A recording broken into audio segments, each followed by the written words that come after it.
Her in the Huddle, WOVU's Look at Sports, featuring the First Lady of Sports, Rachel Hill. Hey, yo, what's up? This is your girl, Rachel Hill, the First Lady of Sports, and you're listening to, as Sugar Booker just said, Her in the Huddle on WOVU at 95.9 FM, and I'm feeling good. It is a Tuesday. Monday was a holiday, and, you know, Mondays normally Cleveland Caters with me, but today is Tuesday, so, you know, last time that's hard for people to remember because of the holiday. It throws you off so much, but, you know, we always try to give you some of the hottest sports talk in the planet, and I am in the building today, and I'm here with my co-host Willie Epting Jr. How are you doing today, Willie? What's up, man? Cleveland! What's going on, Cuyahoga? 216. My sister Rachel, what's happening? Nothing, representing from Cuyahoga County, man. How was your holiday? Well, it was good. It was rainy. It's a little cool out there. I got on a hoodie today. Oh. One of my brothers from my church invited us. He and his wife invited me and my wife over to their house. So we had some din over there. And I was able to get on the grill yesterday. I call it the ones and twos. Did you see the video? Yeah, you were smoking, right? Was that smoking meat? You had a smoker. Mm-hmm. Okay. Yeah, it looked delicious. It was delicious. I wish I was there. You know, they talk about in Ohio we can't make barbecue. I beg to differ. I've had some pretty good ribs. I've never been to Texas before. I do plan on going to Texas, but I throw some Ohio ribs up against Texas ribs any time of the day, and I'll take the points too. Really? Yeah, really. I'm just that confident and bold in my state and what we can produce. I'll take Ohio against Texas when it comes to ribs. What about Texas? What about Texas versus Ohio in football? I'll take Ohio State too. We already beat y'all. No. I'm not talking about Texas. I'm not talking about the universities. I'm talking about the entire fanatical fandom state of. Hey, Eric. What's up, EHJR? I'm talking about the entire state in terms of the maniacal football fans there. Okay, so you know it's the 4 states in which most football players come from, and football is the best: Texas, Florida, California, and Ohio. So we're right up there with you. We don't have super schools and super stadiums. Wait. It's always been that way. Name those states again. Ohio, Texas. Ohio, Texas, California, and Florida. Okay. I thought you left Florida out because I was gonna have to put Florida in and take Ohio out. Yeah, Ohio, Texas, Florida, Ohio. So that's where. Wait, what did I say? Texas, Ohio, Florida, and California. Okay, all right. It didn't make sense to me. Okay. I threw my own self off for a second. Christopher Brown said, should we try to acquire Julio Jones? We're going to get to that. Hang with us, Chris. But yeah, so we don't have the super schools and super stadiums like you got. Well, we have big schools, but we don't have like the super stadiums like y'all. Y'all just crazy. Y'all just out there building stuff unnecessarily. You know what I'm saying? Because unless y'all hosting concerts in that stadium, they just sitting up there sitting empty for some crazy high school students. I don't understand that, but I know y'all do everything big in Texas. That's what they say. Yeah. So, yeah. But I'll throw Ohio ribs up against Texas ribs any time of the day. Take that. I'm not gonna even fight with you about that because now you can send me some. You can send me some, and I can have a fair judgment. Then you can FedEx me. I wouldn't even set myself up like that. You know why? Because the way I get down on the ones and twos, you have to get it right after it's done. Especially my hamburgers. You know, it ain't gonna be right shipping hamburgers to Ohio. But I tell you this, I spent 6 months in Ohio back in 2015-16. What was you doing here? I was up there on a independent adjuster assignment. Oh, okay. So I was in Newark. You know where Newark is? Mm-hmm. That's near Columbus. Yeah, that place is the armpit of America. Really? Yeah, I hated it there. I've never been there. I got racially profiled twice at the same place by the same person. Oh, well, I can't say I'm surprised at that. But anyway, I didn't see not one barbecue joint in that area. Now I know it ain't Cleveland, it ain't Cincy, it ain't Dayton, it ain't Toledo, and it ain't it's not Columbus, but Texas, you get the best barbecue in these places where you see the population doesn't even have a comma in it. Like 600. Like Excuse me. Well, like first of all, the name Newark should have thrown you off. Second of all, I believe that there's no seasoning in that town anyway. So you ain't gonna be able to get no barbecue up in there. Sorry for your luck, man. Yeah. Sorry for your luck. Yeah, Newark out there like where no man's land, nobody really go there. You know, I think I might have went to school with somebody at Ohio State who might have been from there, you know. But yeah. I tell you what, another story about Newark. I could not find a barbershop at all. So we had to go to Columbus to find a barbershop. And when I went there, I was like, yo, I'm never coming here again. As a matter of fact, that was one of the decisions why I cut my assignment short, because I couldn't get a decent haircut. You see, Nate say living in Texas, football and marching band are the two biggest things you'll probably see in Texas. The basketball's up there pretty good too, Nate. Basketball?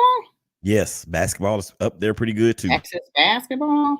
Well, I was supposed to go to Houston and Dallas because the Association of Women in Sports Media, they were supposed to have their national convention in Dallas, but you know, Corona hit, so unfortunately they had to be canceled. And then NABJ was so the National Association of Black Journalists was supposed to have the national convention in Houston, and I believe it was supposed to be this year in Houston.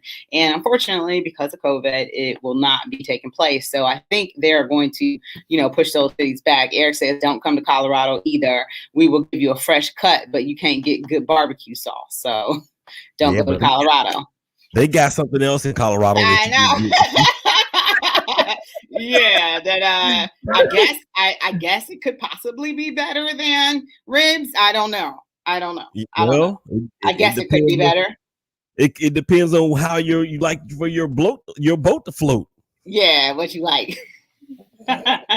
What's a Humpty Hump? It depends on whatever, you know. Yeah, exactly. So, yeah, how do you like to get down and have fun? So I've never been to Colorado, but I do want to go out there. I do want to see what it's like to be, you know, in that atmosphere with, you know, Mile High and stuff like that. Mm-hmm. He said I wasn't going to say it. Yeah, we said it for you. That's okay. Hey, George. So actually, that's what we were going to open up with. We kind of got into a Texas versus Ohio thing, you know, where Ohio is going to prevail all the time. But, you know, that's one of the things that I wanted to actually open up with we don't talk tennis too much. Usually we'll talk something, Venus and Serena do something, Coco golf. But yesterday, we like to talk about mental health when it comes to being an athlete. And yesterday, Naomi Osaka withdrew from the French Open. And one of the reasons she stated was because she has anxiety. She has anxiety about talking to the media, and it started a few years ago. And there's a lot of support out there, but then you have some people who unfortunately feel as if Black people cannot suffer from mental illness. We're not allowed to suffer from mental illness. Talking about she's an athlete, do her job and just talk to people, where it's just not as simple as that. And you see the ignorance that people possess towards mental illness. What are your thoughts about Naomi and what she's going through and what her deciding to withdraw from the French Open? How many minutes we got left in this segment? We got 6. That's it? Yeah. We can always come back. We got an hour show. Can we come back on the other side and talk about it? Yeah. Okay. What she is doing, anybody out there that is not a fan of humanity, I've said this on my own show, Shake Back Sports Show, Big Game Christian Sports Network, 12s and 6s. Yeah, Chris. Yeah, tune in app. Anyway, anybody that's not a fan of humanity, that has maybe ice water or gas or kerosene or diesel fuel flowing through their veins, that is where I would lie in terms of your opinion and your attitude and your mindset in regard to Naomi Osaka and her bout with mental illness. And then on top of that, you have a pandemic of which we have all been basically shut down, martial law for the last 17, 18 months. And things are just now starting to come back to normal. Here in Texas, there are a lot of businesses that are not even mandating mask wearing. And I've been vaccinated, fully vaccinated. I'm one of those ones. So, and I'm not ashamed to say it, but I'm still one of those ones that will still go out and wear a mask. You know, we have to wear a mask at our church. We did that on Sunday. Naomi is what, 22 years old, maybe 22, 23? Yeah, she's 23 years old. I'm a big fan of hers. I follow her on Instagram, and she has a lot of phenomenal posts. She's actually involved with some young rapper dude who I can't remember his name. But in terms of what she did and what she said, leave her alone. And when you said black people aren't allowed, it's not just black people. I think from my standpoint, I'm going to say it like this. Just because a person has millions and millions and millions of dollars does not equate to a perfect life. Just because they seemingly have it going on in every area of their life does not mean that they have a perfect life. The only difference between Corday, thanks, Chris. Just because, or I think it's more because of that they have all of that going on as Rachel continues to moisturize on air live. I hate dry hands. I'm so sorry. I hate dry hands. Facebook Live, man. Look, we moisturize, man. Facebook Live, we get it in on the moisturizing tip. All right, so yeah, so because of that, I think the pressure is actually way more on them because the standard that they have set for themselves, number one, can easily not be made. And then you have the pressures of the media. And that's what I hate about our business. I hate that about our business because the media sometimes acts like these people are not people and that they're robots.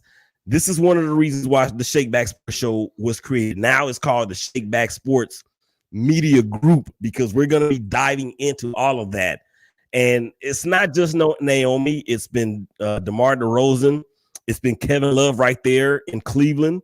It's been a host of others. Ricky Williams, I don't know if Marshawn Lynch has one, but we know he had issues as well. And Christopher said they forget athletes are human. Absolutely. These people are supposed to entertain us. And, that's it. You can't be a person. You can't do anything else. And the reason why I said we're not allowed to be mentally ill is like, I think about like all the instances that are involved with police and somebody is actually mentally ill and they get shot and killed instead, like the guy in Buffalo, who had on no clothes, or I think Rochester, people are not allowed to be mentally ill. So I want to make sure everybody understands, what I meant by that.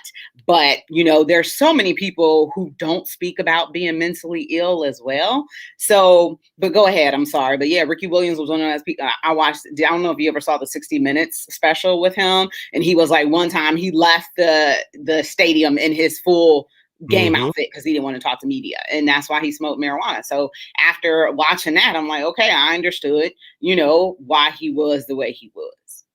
And it's not just so much the fact that it was because he has the social media, or I'm sorry, not the social, the complex, it's actually a disease. They named it my name, and I can't remember what it was, but he's not the only one that suffered from that. And I remember that story when he did leave, what was it, Joe Rock Stadium or Hard Rock Cafe Stadium, whatever it is down there in Coral Gables, or not Coral Gables, in Miami, whatever it is.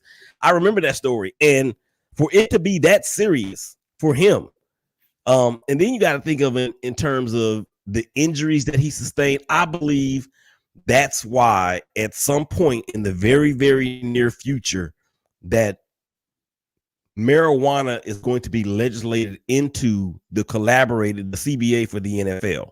I believe it's going to happen. Oh, yeah, it's definitely coming. Yeah, and since it's legal now in what 15 states, I think Virginia is the most recent state to legalize it. That's what 1/3 basically of the country has legalized social anxiety. That's what it was. Thank you, Chris. So yeah, for Naomi, and she's only 23 years old, and that sport, she's a triple minority. She's part black, she's part Japanese, and she's a woman. So that's a triple minority in itself. And just because you are one of the best in the world, and she's like number 2 ranked overall, that's no carte blanche for her to not have the issues that she has. I got more to say about it.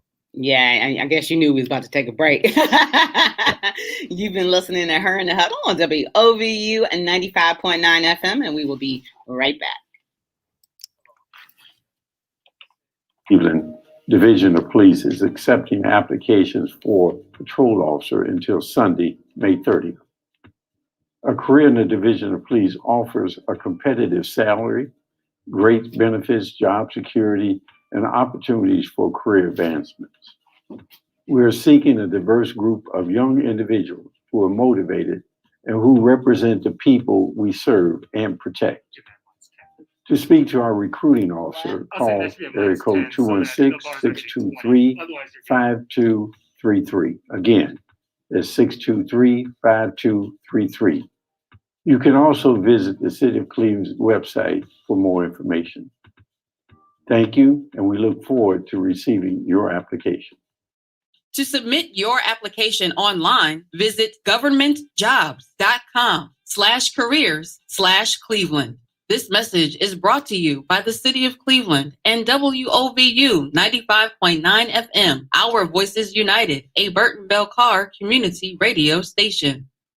Hi, this is Joy Johnson, Executive Director of Burton Bell Carr Development, also referred to as BBC. When you hear BBC, you may think of the British Broadcasting Company. We are actually named for 3 community leaders who served the Central and Kinsman neighborhoods in the past: Lonnie Burton, James Bell, and Charles V. Carr. Residents of the Central and Kinsman neighborhoods may be familiar with those names because we have the Lonnie Burton Recreation Center, we have Charles Carr Avenue in Garden Valley, we have the James Bell Pool on East 71st Street in Central. Many of our residents were alive when those 3 leaders served the community. Folks outside of the community sometimes think we're a law firm, a CPA, or that Burton, Bell, or Carr are people who work here and founded the organization. They were all deceased when Burton Bell Carr was founded in 1990, and the organization was named to honor their contributions to the neighborhoods. So now you know who we are, Burton Bell Carr Development.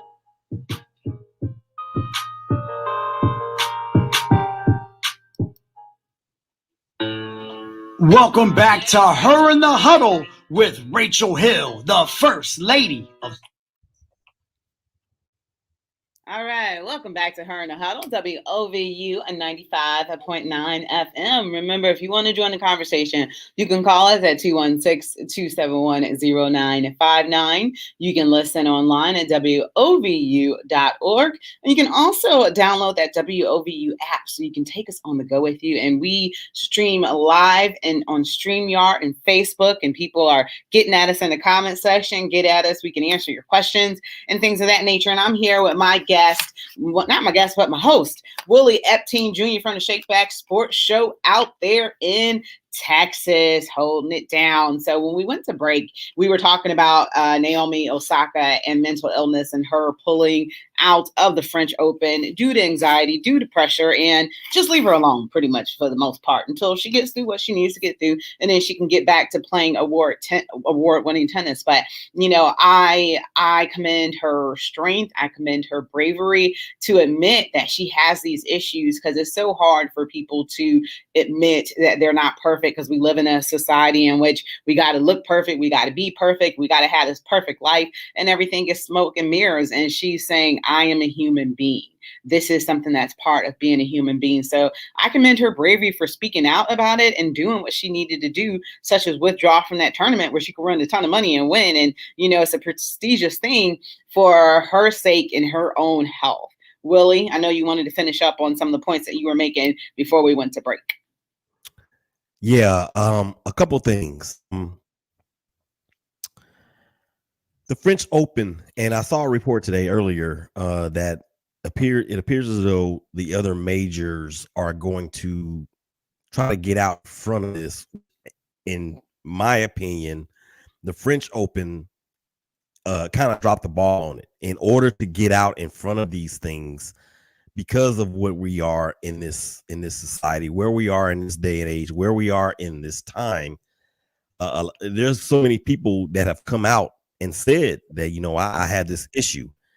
And for the French Open powers that be, if you will, to really, in essence, sweep it under the rug and make it seem though as it wasn't a big deal, was a grave mistake. Okay. They treated her basically like she is a slave, and to go out there to just play because they're more concerned about the ratings instead of the person that's generating the ratings. And then the second thing is this from a personal standpoint. And Rachel, I know you have a worldwide audience, and I don't care about that because people need to hear this. As a person that suffers from a mental illness himself, I can tell you that just because I don't have as much money as they do does not make my situation any less important than theirs, or it doesn't make their situation more important than mine because they do have a certain amount of money. I still have a family. I still am a husband. I still am a father. I still am a business owner. I still have a team of people, and I'm an employee. So it's all those same type of pressures that are on us as men, and especially as black men. I appeal to my black brothers out. Let me put it this way. I appeal to my brothers out there that are the same shade of color that I am, because we are the ones that don't go and get these things checked out in the manners that we should. So I'm talking to us in particular, that if you are a family man and if you have the pressures and the stress is the silent killer. It will kill you fast, the quickest. You can hit me up on Twitter and we can talk about it. You can hit me up at Shake Back Show. That is the reason why that show was created, for things like this. And there is no shame. As a matter of fact, there is no shame. There is no shame to those who are a new creature. There's no condemnation. All those things that are in the good book that I read. You can hit me up and we can talk about it as men, and we can kick the devil in the head, because all this stuff to me is just a distraction to get us off what we have been called to do, Rachel. So that's where I am with it. Yeah. And like I said, it takes a lot of strength, and thank you for sharing your story, because that takes a lot of strength and bravery to share. And like I said, we don't have to, but often we put on this front, and social media makes it worse because it makes you feel bad because somebody's taking this exotic vacation. And you're like, I would love to be taking this vacation too. They must have a lot of money, but a lot of it is smoke and mirrors. Yes, somebody's taking a vacation, but we don't know. The vacation could have been free or something like that. But they say that social media skews a lot of things. And then also coming off of this pandemic where a lot of people are isolated, they're having bad feelings, and it's just, this world is just, you just want to slow down and take a breath. And hopefully as the world returns to normal, I don't feel as if things are normal because it's still a pandemic. COVID is still out here. People are still dying, that people just take a step back and think about others for once. We're so consumed in ourselves and what we're doing with our lives. We don't think about other people, just like the mask thing. The mask thing should not be a political hot point. It's about protecting others, protecting yourselves. Like they said that the flu was virtually non-existent this year because people were washing their hands, which is disgusting. People don't wash their hands, because people were washing their hands and they were wearing face masks. And flu, which kills a ton of people, was non-existent this year. So I just hope that we start thinking about each other, start thinking about mental health.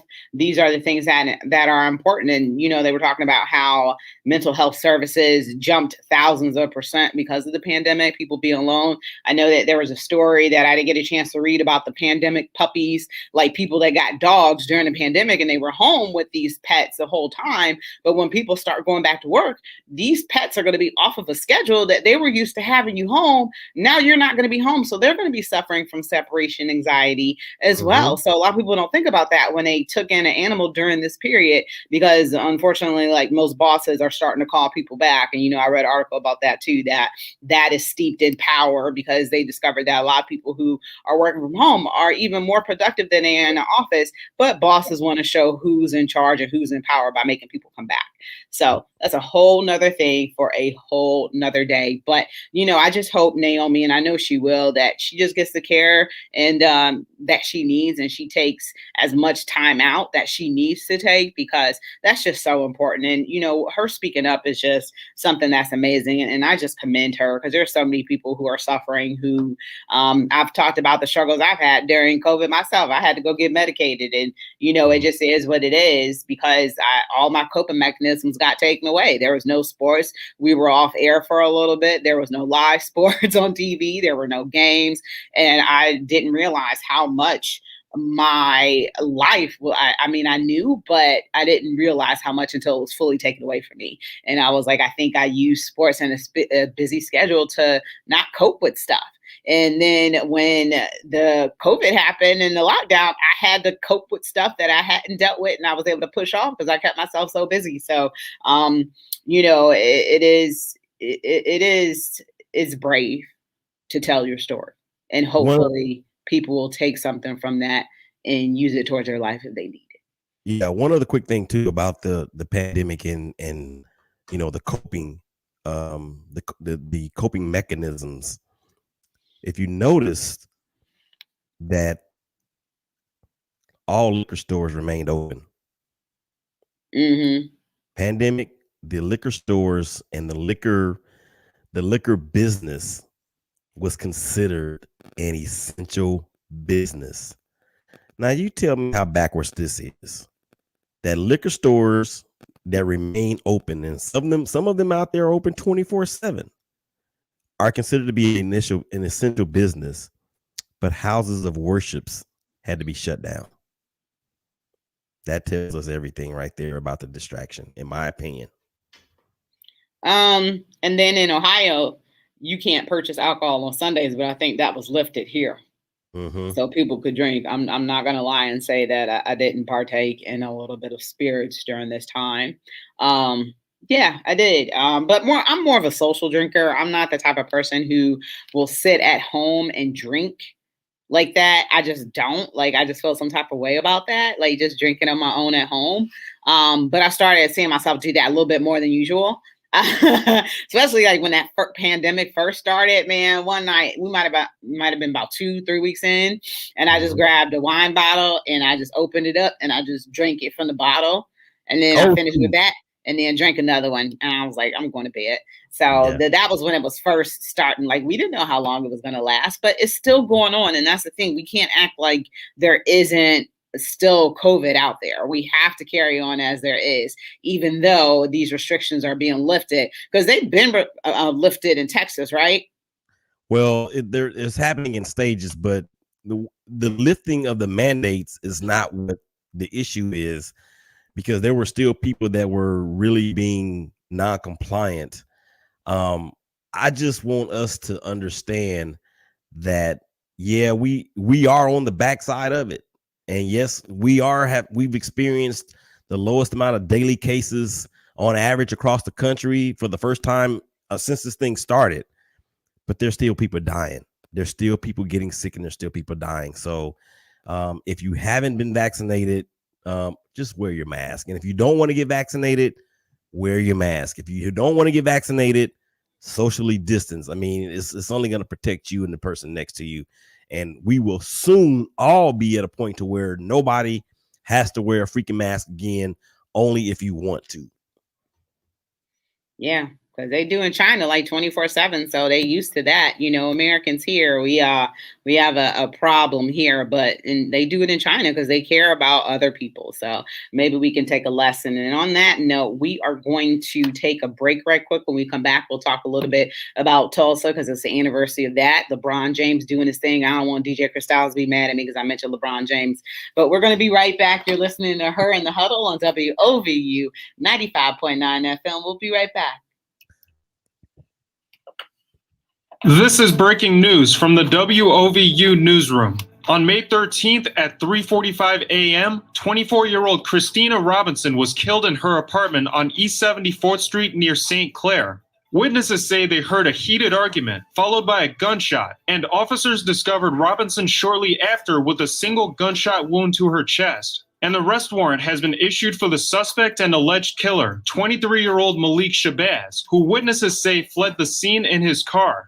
Please stay safe and be on the lookout for the suspect, 23-year-old Malik Shabazz, who is accused of killing 24-year-old Christina Robinson. And please call 911 with any information. This is breaking news from the WOVU newsroom. Better days are ahead. Be ready with the training you'll need to get a great job. If you or your family has experienced financial hardship as a result of COVID-19, Tri-C can help with full tuition assistance. Whether you want to improve your skills, get certified, or train for a new career, go to tri-c.edu to check out our programs and resources. So what are you waiting for? Register now for online and on-campus summer classes. Tri-C is where futures begin. This message is brought to you by Tri-C and WOVU 95.9 FM, Our Voices United, a Burton Bell Carr community radio station. Welcome back to Her in the Huddle with Rachel Hill, the First Lady of Sports. Welcome back to Her in the Huddle, WOVU 95.9 FM. This is your girl, Rachel Hill, the First Lady of Sports, and I'm here with my host, Willie Epstein. We were just talking about the Naomi Osaka mental illness, and want to tell people there's nothing wrong or there's nothing to be ashamed about. Please get the help that you need, and don't be scared to confide in other people and get all the resources that you need. So nothing to be embarrassed or ashamed about. We all have issues. None of us are perfect. So moving on. So last night I got a chance to watch the documentary that was done about Tulsa, Oklahoma, Black Wall Street, and the massacre that occurred there, done by LeBron James and his entertainment company, Spring Hill Entertainment. I'm like, I wonder, Hill, he could have named it after me. I don't know. But it was called Dreamland. Spring Hill. I'm like, where's that come from? Hill? I don't know. But it was called Dreamland, and it was about the Tulsa massacre, and it took place on CNN. And there's going to be another showing of it tonight as well. So if you missed it last night, they're going to have another showing at 9 p.m. tonight on CNN. And it was excellent. If you didn't know about the Tulsa massacre, most people in this country don't know about the Tulsa massacre. Yeah. Which is a sad part. It was covered up and hidden in history as well. But a show called Watchmen, I've never watched the show Watchmen, but familiarized. It was a popular show. I don't think it got renewed, but it was a hit show. And that alerted a lot of people to what happened in Tulsa. I knew about Tulsa a couple of years ago, but a lot of people didn't know about this massacre in which over 300 Black people were killed and buried, all because of a lie. Willie, you said you didn't get a chance to watch it last night, right? No, I didn't get a chance to watch it last night, and I was scrolling through my TV just now so I can the record button because I don't want to miss it again. Yeah.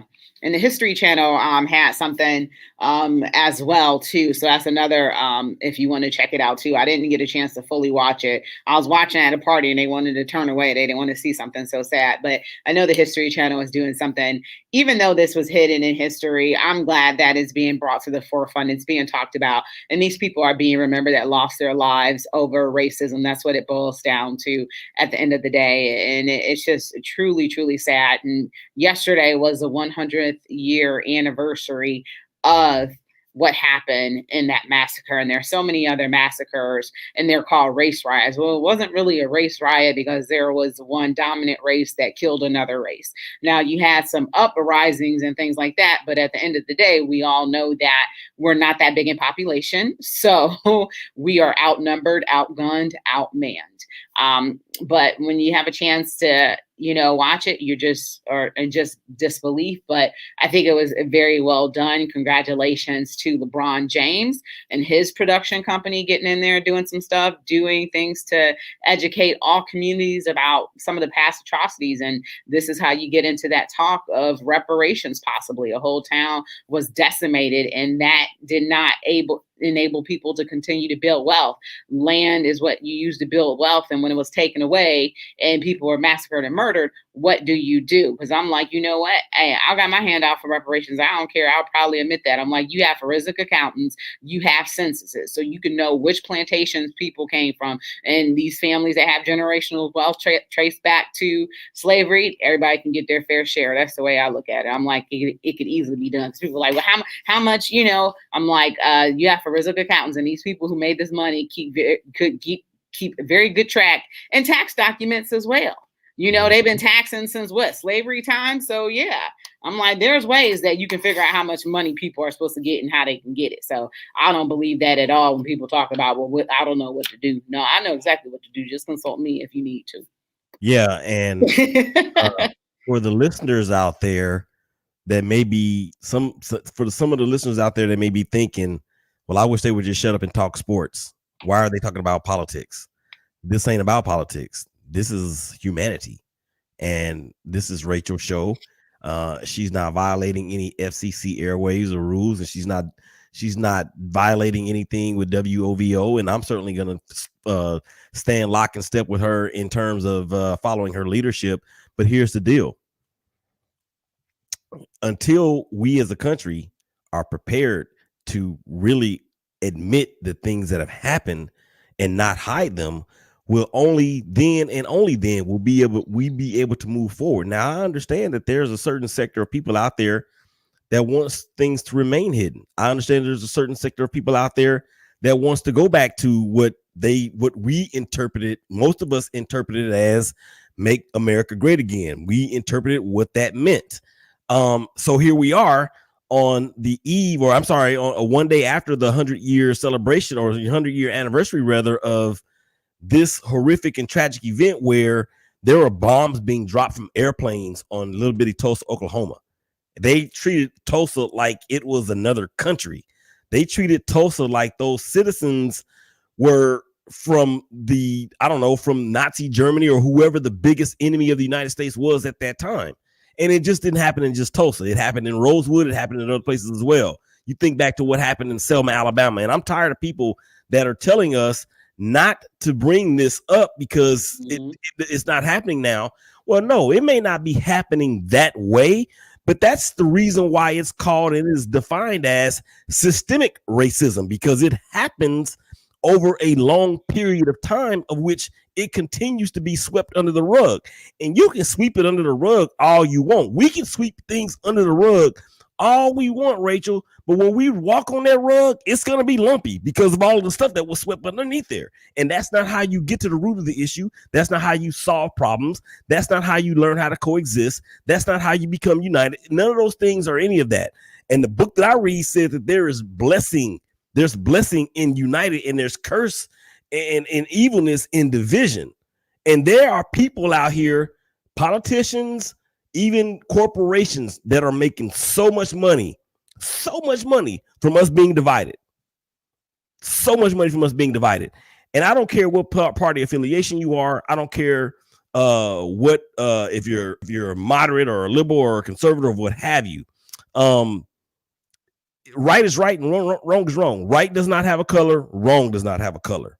And that is not what has been embedded in us, because as Black people, we have been deemed as the people of troublemakers, deemed as the people of ignorance, deemed as the people of uneducated prowess. And I have a master's degree in business. Rachel, I know you have a master's degree in sports. So we ain't just two dummies up here talking. We know what the heck we're talking about. And the bottom line is that if you're not about division, or if you're not about unity, then you're about division. If you're about division for whatever reason or another, then you need to understand that the gap is closing. It's still wide, very, very wide, but the gap is closing because of platforms like this. Excuse me. Yes. Sorry. I was hanging on every word you said. I'm a little tired. I'm sorry. Not tired of you. You know I love you. It's been trying to adjust after having that holiday off and getting some rest and all that other stuff. Yeah. But yeah, you're absolutely correct. And there's money in division, and politics are kind of like bait and switch and getting people to believe what they want to believe, cognitive dissonance and things of that nature. So before we go to break, we still got a few minutes. Tristan McKenzie, man, getting it in, putting in another Cleveland Indians record, 8 consecutive strikeouts in a row, surpassing Corey Kluber, who did 7 in 2014. What are your thoughts about Tristan? Because remember, he got sent down on the AAA Columbus and called back up for this game because the Indians had 2 back-to-back doubleheaders, which is crazy. Crazy. 2 back-to-back doubleheaders on Saturday and Sunday, and he got called up to pitch. It was a losing effort because they did lose in extra innings. But what are your thoughts about Tristan? Because he had such a terrible outing against Minnesota, gave up all those walks and runs, and then he comes back after being in Columbus and pitches a dandy like this. What are your thoughts about him and his progression? Well, it's okay to have to take 2 steps backwards to go 3 steps forward, number one. And that actually could fall into that whole social anxiety, mental illness, undue pressure, either on yourself from the outside. That can actually fall into that. So kudos to that young man for being able to shake back the way that he did. Now, in terms of him setting that record, you think about all of the hurlers in the history of the Cleveland Indians, the CC Sabathias of the world. You have all those guys, man, that were able to pitch for that franchise. And here you have a guy, 1 start being removed from being sent down, comes up and he does this. Congratulations to him. I wish the Indians, of course, would have come out with the victory, but that's neither here nor there at this point. But congratulations to him, man, for being able to have the mental intuitiveness and the shake back ability to do that. Yeah, man. They take on Chicago tonight. And they were able to do a split yesterday, which is important because they're 3 games away from first place. They did lead in the AL Central, and that's on everything kind of, tanked. But they're only 3 games out, so it's a long race. You're beating up against, well, not beating up against, but you're playing a division foe, the division leader. So this is kind of a good gauge for the Indians as well, where they're at. They got whooped on by the Blue Jays. I kind of wasn't expecting that. I was kind of very excited for that series as well. I wasn't able to catch a lot of the games this weekend. I can admit that because it was a very busy weekend for me, but they got smacked by the Blue Jays. Unfortunately, they were able to win the last game of the rubber match. But I wasn't expecting that. Now, like I said, I was kind of excited to play the Blue Jays because we don't, we see them on occasion. So I kind of like interleague play and not facing a team 19 times over the season. So, but yeah, and then there was really like a storm on Friday night, gusts of, hail, wind, and all that other stuff. So I guess that was kind of a crazy situation for them to play in as well on Friday night. So go ahead. Did you have something? I'm sorry. Yeah, I was just gonna say, in terms of the Blue Jays, I mean, a lot of us so-called experts picked the Blue Jays to win that division, and you're kind of wondering what's going on. But when you have the offensive prowess that they have with Bichette and Vladimir Guerrero Jr. and Hernandez out there in the outfield, and they also have George Springer, who's been injured. They got in from the free agents market. When he comes back, he is going to be the stir that straws that drink, just like he did when he was in Houston. But they need to get him back because I think they really miss everything that he brings to the table, and it's kind of thrown that lineup off. Yeah, and it looks like right now the Cleveland Indians are up 2-0 on the Chicago White Sox in the top of the second inning. So okay, and Shane Bieber was on the mound for the Cleveland Indians tonight. So we're gonna go ahead and take our final break and head into this home stretch on Her in the Huddle, WOVU, a 95.9 FM, and we will be right back. Attention Shaker Heights residents. The United States Postal Service is bringing a mobile unit every Monday and Thursday from 9 a.m. to 11 a.m. at 2855 East 130th Street in Cleveland. This mobile unit will offer services including stamps, package mailing, and money orders in place of the Shaker Finance Station, which is closed through October while enhancing security. P.O. Box customers should continue to pick up their mail at the Shaker Main Post Office at 3675 Warrensville Center Road, Mondays through Fridays from 8:30 a.m. until 5:30 p.m. and Saturdays from 9 a.m. until 2 p.m. The lobby will remain open for 24 hours a day. Once again, the United States Postal Service will use a mobile unit for Shaker Heights residents every Monday and Thursday from 9 a.m. to 11 a.m. at 2855 East 130th Street in Cleveland through October. This is brought to you by the United States Postal Service and WOVU 95.9 FM. Our Voices United, a Burton Bell Carr community radio station.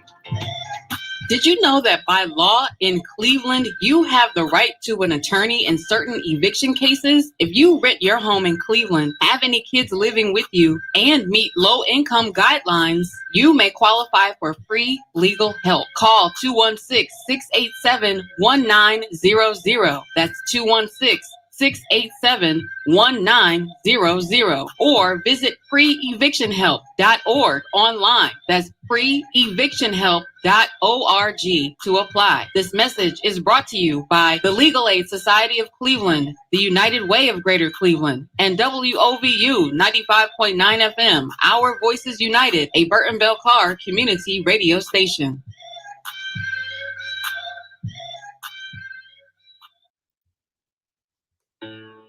Welcome back to Her in the Huddle with Rachel Hill, the First Lady of Sports.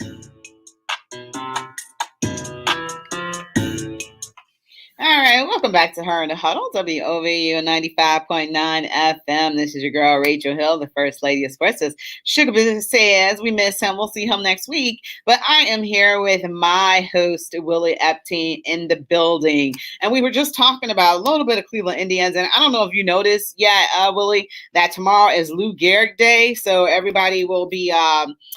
pretty much the fight against ALS continues. The Ice Bucket Challenge was about ALS. And have you ever seen the movie The Pride of the Yankees? I have not. Oh my God. Okay. So sometimes when you're a kid, AMC be on or whatever, like Sunday nights, like during summer break, sometimes I would stay up and watch old movies. So 3 of my favorite old movies is one called The Pride of the Yankees with Gary Cooper. He plays Lou Gehrig, and it was such sad at the end, when he does the speech. Excellent movie, black and white. Freaks, which is about some circus people and Hitler's children. These are great movies. They're old movies, but if you ever get a chance, Pride of the Yankees is an excellent movie starring Gary Cooper playing Lou Gehrig, and pretty much chronicles the disease and all that other stuff. So it's a great movie. But yeah, so tomorrow it'll kind of be like Jackie Robinson Day. So this is the inaugural Lou Gehrig Day. So what are your thoughts about that? I think it's wonderful. Lou Gehrig was, of course, one of the pioneers of Major League Baseball, and that disease, the ALS. I don't know if people know this. I actually did the Ice Bucket Challenge back in 2012, I think it was. Yeah. And the fact that disease affects you the way that the ice water being dumped on you makes you feel that way. Oh my gosh, it just makes you wonder how in the world could anybody live with that. So Lou Gehrig, man, rest in peace, and prayers continue up to for his family and all that are connected to him. And I think this is just another one of those things with Major League Baseball that they are really good at in terms of honoring those that deserve to be honored.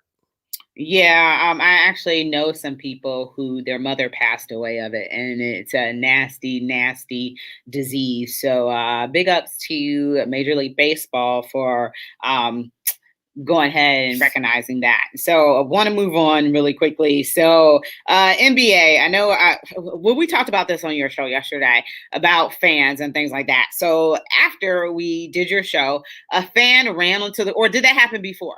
That happened after? After. Okay. So a fan ran onto, what game was that? I can't even remember. I want to say it was Philly and Washington. Okay. Yeah. Ran to court in Philly and Washington. Is this getting out of control? It's already out of control. It's already out of control. And oh my gosh. Okay. Thanks, George. Yeah, it's about okay. Sixers and Wizards. Thank you. Yeah. So anyway, I gotta say this real quick because I got a beef with Kevin Garnett for calling out Kyrie Irving. Oh yeah, he wiped his feet on the emblem on the floor. Okay, but you didn't say anything about the fan of the team that you played for and won a championship with throwing a water bottle at Kyrie Irving. I don't understand that. But anyway, so it's out of hand. I'm glad that the authorities were able to tackle this dude because I don't even understand how he was even able to get on the floor to begin with. It makes me think that it was an inside job. I mean, if you move quick enough, and depending on what section he was at, somebody might not been at that section in which he went. And, and I talked about this the other day. This is a sport in which you can get as close to the athletes as almost as much as you want to within reason. This is the only sport in which you can get that close. You can't get that close in football. You're not getting that close in baseball. If they choose to go towards you and interact with you, especially a baseball player out in the field, but lots of time those fences are so high they can't. It just all depends on where you're at and they can control that interaction. Football, yeah, you kind of close, but once again, they can stay away from you. Basketball, you're right there at the court. So, maybe the NBA thinks about rethinking some things and maybe not allowing the court to be so close. And Chris, I feel the same way as well, because somebody was like, yeah, the Boston Celtic is one of the most racist logos out there. It's nothing but an old fat white man. So what are you proud about? But with that being said, I forgot my point. What was I talking about? whether or not they need to put some type of fencing up. It's possible something that they need to explore, because Kevin Durant went off about it as well, talking about they are not animals, they are entertainers, they are human beings as well. You can't just be doing whatever you want to be doing, but I talked about this on Thursday. I did another show I did on the mat with Randy, X, and Eddie, and one thing I had read earlier that day is about that book called Cast, and I don't know if I mentioned that yesterday as well, but people, these mainly are white people who are antagonizing Black people because they feel like even though these athletes have millions of dollars, that they're still better than them and they can do whatever they want to them simply because they are white and they are Black. So there's a lot of dynamics that come into play with that. But you don't see that in any other sports. You don't see them going up to no baseball players trying anything. You don't see them going up to no football players trying anything. And then the basketball players, the basketball players will be held back, minus Ron Artest, but that was a whole nother thing anyway. But yeah, man, does the NBA need to think about putting up some type of taking away courtside seats? I hope not, because that really is what makes the NBA, and so much different from the other three major sports. You're not getting on the field like that for sure in football. You're not getting anywhere close to the ice in hockey, because they got the glass all the way, they got the plexiglass all the way around. But we know that's more for the protection of the fans because of the pucks that may end up in the seats. And then in baseball, look, it could happen in baseball. We've seen it happen in baseball. We've probably seen it happen in baseball almost, I shouldn't say almost, but next to the amount that has happened in basketball, where people will run on the court or run on the field. Think about when Hank Aaron broke the all-time home run record, when the guy was running around second base with him. I hope what was that one lady with the large chest that would go running out, the blonde lady back in the day? Yeah. I remember that was Charo. That was her name, Charo. Okay. Oh man, I just myself for real. But anyway, but yeah, I hope they don't do it, because it is what makes the NBA so much different than fan participation in the other sports. Because if you think about it, They may have to do it in high school sports. They would have to think about doing it in AAU. They may have to think about doing it in college, So no, I just think that the penalties need to be strict and they need to be consistent, and it needs to really send a message to people that, hey, you know what, we're not going to deal with this, and we're not going to let you deal with it either. And we'll see how the local laws change because of these type of events that keep happening. Yeah, I think that something drastic needs to be done. I think people, they only understand the loss of money. So if you put on, but people are sitting in those seats. But I mean, if they have a record or something like that, maybe take it to the full extent of the law. You can't be spitting on people and throwing stuff at them. I don't care how much you hate them. Like, I just think about Golden State or like the Chicago Cubs at those times. I couldn't stand them. I never thought once about doing something to any of them. But these people are bold. And in Boston, a 21-year-old was arrested. Yeah, you mentioned that about Kevin Garnett. That was terrible too. Kyrie's safety is more important than the freaking logo. And he came from Minnesota, so what is he talking about? Yeah, I understand you want a title with the Celtics, but for real, you really kind of need to be sticking up for your fellow basketball player instead of worrying about somebody stepping on an emblem. Yeah, and not I don't give KG a pass, and no. I won't say that I'm a KG fan, but I won't say that I'm not a KG fan. I understand that he was that dude. He was really that dude, especially when he won the MVP back in 2004 and took the Timberwolves to the number 1 seed where they lost to the Lakers in the conference finals. But Kendrick Perkins came out and just vilified KG over that. And the thing about he did today? Yeah, on first. Oh, okay. Yeah. What did he say? Because I missed it. He basically said that he didn't care if Kyrie Irving dropped it like it was hot on the emblem. Boston Celtics' job was to stop him offensively or on the defensive end, and that would have prevented anything from happening. And he's right. So he can celebrate how he wants to celebrate. So Kevin Garnett, man, look, you wrong for that, dude. And I'm trying to at KG so he can get wind that Willie Epting Jr. said this about him.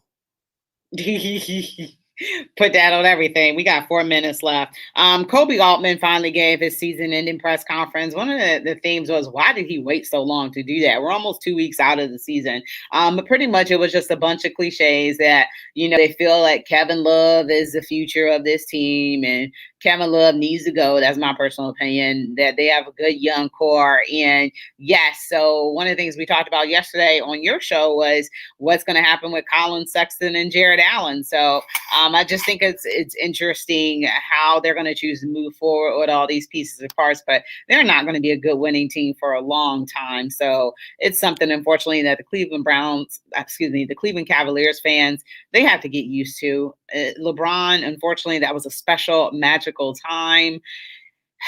This team, they're always looking for, they've looked for this number 1 draft pick to get them to where they need to be. And somebody like LeBron is once in a generation type player. So I don't know what the answer is, but they're trying to do things through the draft because you're not going to be able to bring no free agent here and sign no free agent here. That's just not happening. Unfortunately for #BeTheFight, the fight doesn't look good as far as winning any rounds because it's going to take a LeBron James type of talent to resurrect that franchise and get them even back close to what it was when they appeared in 4 straight finals. So buckle up, Cavs fans. I think it's going to be a bit of a bumpy ride for the next year. Yeah, and it definitely didn't help a couple games ago when they needed to lose to Boston and they ended up winning because Kevin Love scored, I think, a season high 29 points. So that took us out of contention. And then we lost the coin flip in order to be able to pick 5th in the lottery. And I hate how the lottery is done. It really is terrible. No other sport does it that way. And, grown men, the purposely tank thing. What are your thoughts about that? I'm like, there's grown men out there playing, but they kind of suck too. How much are they really tanking? Well, I don't think it's the players. I mean, we're both former athletes, and I played intramural ball as high as in college basketball, that is. So I would never have thought. Well, I guess in terms of that level, you don't have a reason to tank, but still, if you are a competitor and if you made it to the highest level of whatever sport that is, you don't have that mindset either. So that's a front office thing, and being able to convince those guys that they should lose, then that to me says more about the person or the player that they're talking to more than it does about the front office personnel. Yeah, Nate says he hates that lottery. Chris just left a comment as well. It's just messed up. Yeah, he's been seeing articles about Colin being traded. Possibly could happen because of Jared Allen and re-signing him. So if it worked for my Sixers, but it's definitely management. The players want to win. That too. But Chris, did it really work for the Sixers? Because the Sixers haven't gotten past the conference semifinals since this whole process. That's what he said. It's worked for his Sixers. No, it hasn't. And then Joel Embiid is hurt, but that's our time. So it's 7:00. Keep it locked here for CSC 216. Thank you, Willie. Willie will be joining me tomorrow. And you've been listening to Her in the Huddle, WOVU and 95.9 FM. We are out of here.